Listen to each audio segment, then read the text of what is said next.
Para mim, até, vamos discutir um pouco de marketing, né? O que é o conceito de marketing para vocês? Para mim, é aquela... a primeira vez que eu tive aula de marketing, eu me apaixonei por um cara chamado Kotler, né?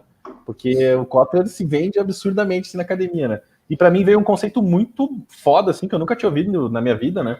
Pensa um guri, né, que estava na PUC lá estudando final dos anos 90, virando 2000 ali, e aí eu ouvi o Kotler e tinha uma frase que definia marketing, que marketing é satisfazer necessidades e desejos melhor do que os concorrentes. O que vocês acham? Isso aí, vocês acham que é um conceito legal de marketing ou não? Ou reduz ele? Cara, eu não acho que reduz, eu acho massa, né, cara? Eu também, obviamente, né, sou um devoto de Kotler, né? E é legal também trazer ele. Eu quero trazer duas coisas aqui. Antes, quando vocês estavam rodando o Instagram aqui, vocês viram que eu faço uma postagem que eu chamo ali de Kotler, né? Eu tenho um mascote aqui no Marqueteiro Confesso, e posso contar essa história também, se vocês me derem um minutinho aqui. Claro, vai lá. Se tu rodar ele para baixo, ó, esse galinho ali, ele é o Kotler, né? Então, da onde vem o nome do Kotler, né?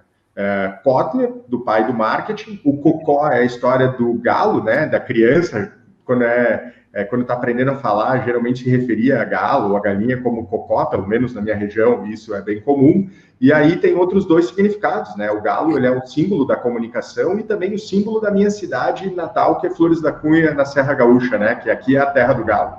Então eu fiz essas junções e criei um mascote aqui para poder falar, e também é uma grande homenagem ao Kotler, né? E aí o nosso galinho ali é o Cocotler.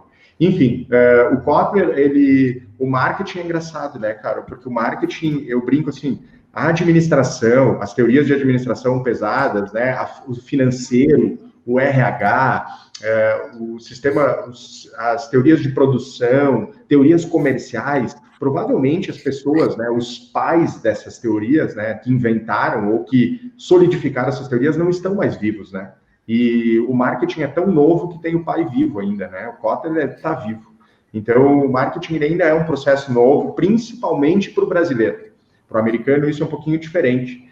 Então, a gente ainda está aprendendo muito o que é marketing. Eu sempre disse que uma das grandes missões que eu me coloco como profissional de marketing, como marqueteiro, é levar esse entendimento para as empresas. E uma coisa que deixou isso muito mais fácil, se eu posso usar uma palavra assim bem simples, uma coisa que tornou mais fácil de a gente conseguir levar o marketing adiante foi o contexto digital, né?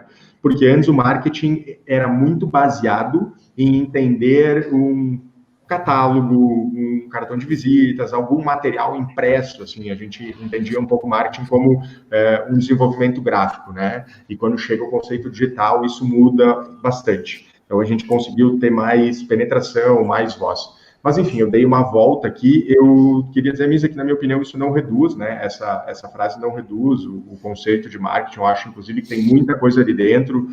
Outras grandes definições de marketing, de hacker, outros grandes profissionais de marketing, que Robert Rose é um cara que eu gosto muito, que tem definições de marketing incríveis. Então, tem muita definição legal para a gente poder pensar sobre o contexto de marketing, o contexto de gestão de marca, o contexto de branding, mas é legal sempre entender o marketing como uma coisa bem ampla mesmo e não tão específica como a gente entendeu até pouco tempo atrás, que era, por exemplo, desenvolver um catálogo ou qualquer coisa dentro de um processo gráfico. Eu queria dar um posicionamento assim que eu acho o marketing, na verdade, a pessoa não pode ficar muito presa aos autores, ela tem que... Porque a cada 6 meses, 3 meses muda tudo, né, na internet. E hoje em dia, e não só na internet, e hoje em dia também as pessoas, elas mudam muito rápido. Então, tu tem que estar atento, né, ao que está acontecendo no mercado, realmente. Porque muda demais. Os próprios youtubers, eles vão te dando teu posicionamento, como que tu tem que seguir as tendências, como que tem que, né? Claro que é importante os autores, é importante tudo, mas até eu gostaria de fazer uma pergunta relacionada a isso. O que o marqueteiro... Vou te chamar de marqueteiro, então. O que tu, marqueteiro, quais foram as tuas referências para aprender o marketing digital atualmente? Porque eu acho que o nosso público, ele não quer saber tanto a teoria, entendeu? Ele quer saber mais como que ele vai conseguir ganhar mais dinheiro na internet e também na própria marketing pessoal dele para conseguir outros tipos de negócios, entendeu? Então, acho que isso é mais importante nesse momento. Legal. Kessler, deixa eu pegar aqui um gancho que tu falou e eu vou trazer, eu vou conseguir te responder pegando um gancho que tu disse sobre os YouTubers, por exemplo, tá? Algum tempo atrás, eu estava fazendo uma análise sobre isso e me deparei com algumas pesquisas e separei 3 pontos dessa pesquisa, tá? E eu queria falar com vocês agora, porque dá para aprender muito marketing digital através disso que a gente vai conversar agora e vale vocês participarem desse debate também. O primeiro ponto dessa pesquisa, que eu separei e fiz uma análise, era o seguinte, tá? Bom, as pessoas se identificam muito com esses YouTubers e por isso rola um sucesso aí. Não tenho como nem discutir isso. Aqui a gente está entrando num campo de obviedade. Essa aqui deixa guardada. A gente vai voltar para esse primeiro ponto, tá? Mas o primeiro ponto se chama identificação de pessoas com os YouTubers, por isso as coisas acontecem. Beleza. O segundo ponto, que já é um ponto bem importante, tá? Diz o seguinte: os YouTubers são conhecidos por abrirem as portas da sua casa, mostrarem as suas rotinas, mostrarem as suas famílias, mostrarem o que fazem, tá? Quando a gente chega nesse ponto, e eu estou falando com empresários, eu peço para eles fixarem nessa frase, que eu posso ter agora falado alguma palavra diferente, mas ela tem esse contexto, eu peço para elas fixarem nessa frase, e eu mudo algumas palavras dessa frase. Quando diz lá que o YouTuber ele tem um determinado sucesso porque ele abre as portas, ele mostra a sua família, mostra a sua rotina, né, mostra as coisas que acontecem, eu troco, por exemplo, a palavra YouTubers pelo empresário, pelo empreendedor. Então, o empreendedor, ele vai ter sucesso no digital porque ele mostra, aí não é a sua casa, eu troco pela sua empresa. A sua rotina eu mantenho. A sua família eu troco pelos seus colaboradores ou seus funcionários, usem a nomenclatura que acharem mais adequada.